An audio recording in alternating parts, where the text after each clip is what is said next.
Hey guys, I am back reading the Hardy Boy books, and we are on The Great Airport Mystery, Chapter 15, Capture. The surprise world tells Face Bush and the main encounter.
and Anchor appeared increasingly nervous.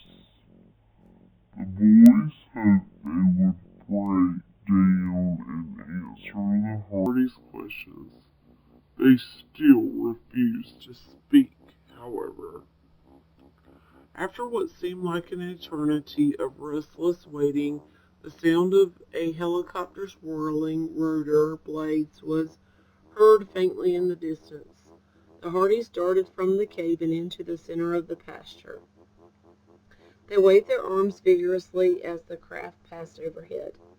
In response, it turned into a descending spiral, and the pilot set the craft down gently a few yards away from the boys.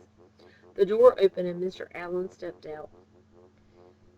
"You two have discovered something of great importance?" he asked eagerly. "Yes, we have," Frank answered.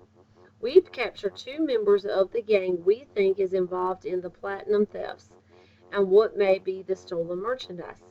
"Congratulations," Mr. Allen said. "You don't waste any time when working on a case." "Thanks," Frank replied, "but the mystery is far from being solved. There's a great deal more that we'll have to uncover." The sleuths took the executive to the cave. "Incredible," he commented, awe-stricken. "How did you ever manage to discover this hideout?" "We'll fill you in on the details later," Frank said. "Right now, we'd like you to check out the contents of the wooden boxes we found here." As they came to the plain, he stared in astonishment, but did not pause. The 3 hurried on to the waiting group, and the executive was introduced. As Mr. Allen and the 2 boys entered the storage room, Barney and Anchor looked very uneasy. The president of Stanwide took several folded sheets of paper from his coat pocket. "These are copies of the bills of lading of the missing shipments," he said. "I've checked off what materials made up the shortages." The Hardys lifted the lid of the box they had been opening, and Mr. Allen read off a list of items and quantities. The contents tallied exactly with some of the missing platinum parts. 2 other boxes were opened, disclosing more of the items on the list. Frank spoke to the officers. "I'd say there's enough evidence to arrest Barney and Anchor." "You're right," said one of the state police officers.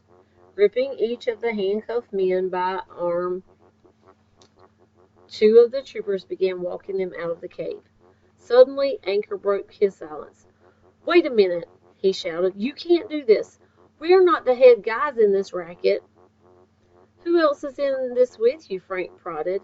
"Give us their names." Barney nudged Anchor with his elbow, signaling him to keep silence. "I don't know who they are," Anchor mumbled meekly. Refusing to say any more, the 2 suspects were led away. Mr. Allen clapped the Hardys on their shoulders. "This has been a great job on your part, fellows." The brothers grinned. With their help, Mr. Allen checked several more boxes and found that they also contained stolen parts. Joe suggested that they load as many of them as they could aboard Mac's helicopter for transport back to Stanwide. One of the troopers offered to use the police helicopter in the operation. He also told that several be assigned